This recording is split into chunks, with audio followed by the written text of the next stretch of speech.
So, you think horseback riding isn't a sport, huh?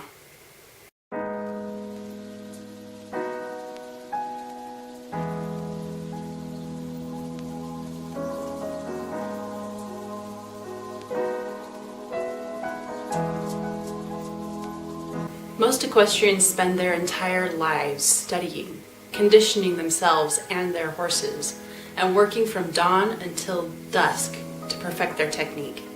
But, riding isn't a sport. Riders have to become familiar with their horse's movements and their personalities, so they lessen the risk of either of them falling and sustaining life-threatening injuries. But, riding isn't a sport.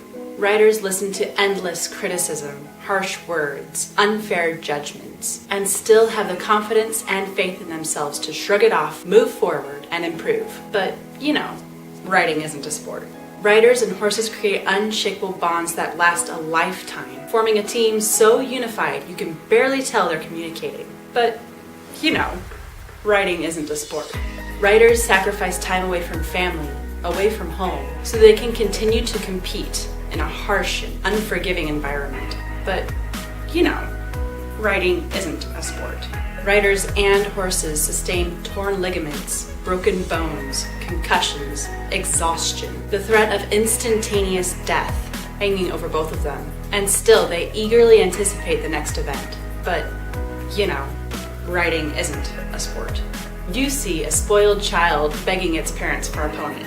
I see a courageous soul longing for the rush of leaping to impossible heights and hurtling at impossible speeds on an animal the human race is barely beginning to understand.